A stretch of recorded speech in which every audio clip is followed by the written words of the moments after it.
E por falar nisso, eu tenho aqui hoje o pesquisador da Embrapa Clima Temperado, o Sandro Bonou. Olá, Sandro, bom dia. Olá, bom dia. Bom, nós vamos falar sobre uma nova cultivar de morangueiro que permite plantio antecipado e também, pelo que eu estava dando uma olhada aqui no material, também colheita antecipada. Mas antes eu tenho uma curiosidade. Qual é a origem do morango? O morango vem de um cruzamento espontâneo que aconteceu na França, em torno de 1850. E a partir daí o morango cultivado começou a se espalhar pelo mundo. As espécies que originaram o morango hoje consumido, eles são do norte do Chile e também do continente americano, do litoral americano. Essas espécies foram levadas para a França e lá ocorreu um cruzamento espontâneo entre essas espécies e gerou o morango hoje cultivado no mundo todo. Quer dizer, para quem é contra os transgênicos aí, não vamos entrar na questão, mas é a transgenia natural, né? O cruzamento natural. O cruzamento natural, é a natureza fazendo o seu próprio caminho, né? Inclusive, isso acontece muito também para a resistência das espécies se adaptando aí a clima, regime hídrico e outras coisas, né? A natureza acaba sendo uma instituição de pesquisa solitária, né? Exatamente, é o papel da evolução, né? As espécies vão evoluindo, se adaptando ao ambiente que elas vão encontrando e é um processo natural, né? Sem dúvida alguma. Bom, vamos falar do morango aqui, que é uma fruta muito gostosa, uma fruta cítrica, tem várias propriedades aí da vitamina C. E esse morango que vocês desenvolveram, fala um pouquinho do trabalho de pesquisa, quanto tempo vocês já desenvolveram? É a variedade Fênix, é isso? Recomendada para as regiões sul e sudeste do país. Conta para mim um pouquinho como foi o trabalho de pesquisa. Exato. Começando pela motivação. A Embrapa, desde a década de 50, possuía um programa de melhoramento genético do morangueiro, visando o desenvolvimento de cultivares para os produtores brasileiros. Teve uma parada nesse programa. Em 2010, a Embrapa, por uma decisão gerencial, resolveu retomar esse programa. Retomou por quê? Porque o Brasil ainda hoje é altamente dependente de cultivares basicamente americanas. Mais de 99% da área plantada no Brasil hoje é com cultivares americanas e espanholas. Nesse sentido, para ter cultivares que sejam melhor adaptadas aos desejos do nosso setor produtivo, às necessidades do nosso setor produtivo, a Embrapa, em 2010, retomou esse programa. E agora ela disponibiliza uma primeira cultivar para o setor produtivo, uma cultivar bem adaptada, que visa, então, contribuir com a autonomia do país em termos de cultivares de morango para toda a nossa cadeia produtiva. Bom, então eu citei aqui a questão do plantio antecipado e da colheita antecipada. O morango tem uma sazonalidade, ele dá numa época do ano, né? E é a época em que você consegue ele, assim como tudo, quando você tem ofertas, tem preços melhores. Quer dizer que a gente vai começar a ter morango em outras épocas do ano também? Seria isso, assim como, por exemplo, o pêssego plantado no Rio Grande do Sul, ele dá num tempo, plantado aqui em São Paulo, ele dá no contrafluxo. Existe, na verdade, assim, as cultivares se dividem em duas classificações, para simplificar. Cultivares de dias neutros, aquelas que não respondem ao fotoperíodo, e elas produzem basicamente o ano todo. Tá. E as cultivares de dias curtos, que produzem, dentro de uma sazonalidade, umas frutas maiores, frutas mais atrativas ao consumidor. Essa primeira cultivar que a Embrapa está colocando a disponibilidade ao setor produtivo nesse momento, é uma cultivar de dias curtos, mas ela tem uma característica muito importante. Ela é precoce, ela faz com que preencha uma janela de mercado até então que estava vazia, e os preços da fruta ficavam muito altos. Uhum. Então, no momento que a gente observa, o interesse do seu cultivo está nessas janelas nas quais o preço é alto, a oferta da fruta é baixa. Nesse sentido, essa cultivar preenche uma tão existente, além de toda a questão de nós termos uma cultivar brasileira no mercado. E com as características, só contando o que você falou, a gente tem isso para várias frutas. Você encontra por períodos seguidos durante o ano todo aí, inclusive laranja, né? 4 variedades que é para que você tenha durante pelo menos 8 são 4, cada uma vai dando um tempo. Eu dei um exemplo aqui. Mas é interessante isso e eu queria saber qual é a característica desse morango. Ele é mais doce, ele é mais ácido, ele é mais uniforme nos tamanhos, que a gente sabe que o mangueiro, ele produz um morango menor ou um morango grande. Eu, particularmente, acho os morangos menores mais saborosos. Os grandes e carnudos, que todo mundo às vezes bate o olho, arregala o olho e fala, eu às vezes mordo, acho meio sem graça. Qual é a característica desse morango aí da variedade Fênix? Essa é muito interessante, as percepções do consumidor. A cultivar Fênix, ela produz frutas grandes. Então, ela tem como característica manter o tamanho das frutas relativamente grandes até o final da safra. Uhum. Que muitas cultivares não têm. Elas começam a safra produzindo frutas grandes e, ao final, as frutas são pequenas. Para o produtor de frutas grandes tem uma vantagem porque ele consegue otimizar a colheita. Ele colhe menos frutas com pesos maiores, ele tem um rendimento maior na colheita e diminui um pouco o gasto com a mão de obra, ou seja, ele tem a sua própria mão de obra devido às características do morango ser uma cultivar muito plantada por agricultores familiares. E agrega valor também, né, Sandro? Agrega valor.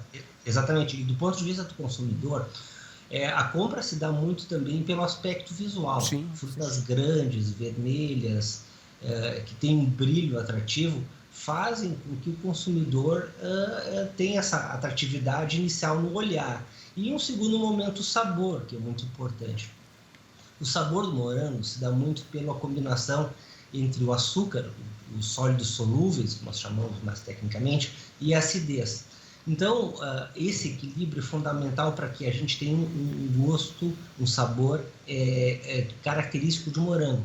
Uma fruta com muito açúcar e pouco acidez, ela fica uma fruta doce, mas sem aquele sabor característico do morango. Sim. Muita acidez também, então o equilíbrio é fundamental. Essa cultivar apresenta nos testes que nós fizemos, inclusive com consumidores, o equilíbrio dela é muito aceito porque ela passa aquela característica muito interessante de morango, né? Sim. A fruta não pode perder a característica dela, né? Às vezes você desenvolve variedades, mas muda muito a característica principal da fruta. E a gente tem isso registrado na mente, é atávico isso, né? Quando a questão de gostar de açúcar ou não gostar de açúcar, estou falando de açúcar, é uma questão de... Eu, por exemplo, não como açúcar, dificilmente eu como um doce. Né? Eu não adoço nem café, acabei de tomar mais um café amargo aqui, cada intervalinho eu vou tomando um. Mas é o meu tipo de paladar. A educação porque você tem as etapas, primeiro, você falou bem, primeiro é o aspecto visual, né? Você come como é que é aquele ditado do caipira? Você come com o zóio primeiro. Né? Depois aí você aguça as papilas gustativas para aquilo que a gente chama de dar água na boca, né? E aí você coloca e morde. E aí você tem sensorialmente aquilo que você imaginou ou não. Esse é o caminho de qualquer prato, de qualquer fruta, de qualquer alimento, de qualquer bebida. Né? Primeiro, o olho tem que bater lá e falar, opa, deu vontade. Não é isso? Exatamente, perfeito. E uma outra característica que a gente procura é uma fruta firme, porque a gente acaba ficando muito... o comércio muito próximo do centro produtor. Tá. O Brasil, com essas distâncias que tem, frutas firmes fazem com que ela possa ser transportada a mais longas distâncias, mantendo as suas características de interesse, sabor e interesse realmente ao consumidor. Frutas chegam íntegras. Então, nós trabalhamos muito na procura de frutas firmes que se adequem ao mercado brasileiro, às necessidades do mercado brasileiro e permitam o transporte a mais longas distâncias e atenda mercados não tão próximos dos locais produtores, ou seja, da propriedade que está produzindo aquela fruta.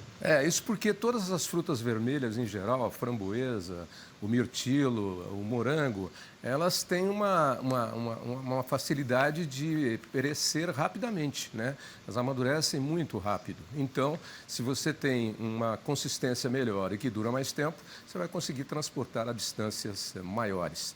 E só para a gente terminar, uma curiosidade, a gente nas imagens que nós passamos aí, nós vimos dois tipos de cultivo, né? O cultivo no chão, que é aquele cultivo primitivo, e o cultivo já em bancadas, né? Onde você trabalha e vai colhendo em pé, né? E já separando o fruto. O outro, você tem que agachar. Eu, se trabalhasse numa plantação de morango, esse primeiro tipo de cultivo aí, a minha coluna não ia aguentar. Eu não aguentava um dia. Em pé, tudo bem. São duas práticas diferentes, mas a produção em bancada tem aumentado muito, né? Exato. Essa é uma modificação que o sistema de produção de morangos brasileiro vem sofrendo ao longo dos últimos anos. Pela questão realmente da ergonomia, pela fruta não ficar em contato tão próximo do solo, para insetos, pragas, e a comodidade do produtor. O produtor, num dia de chuva, consegue estar trabalhando, consegue estar colhendo, com o sistema suspenso, ele consegue fazer todas as suas práticas em qualquer clima.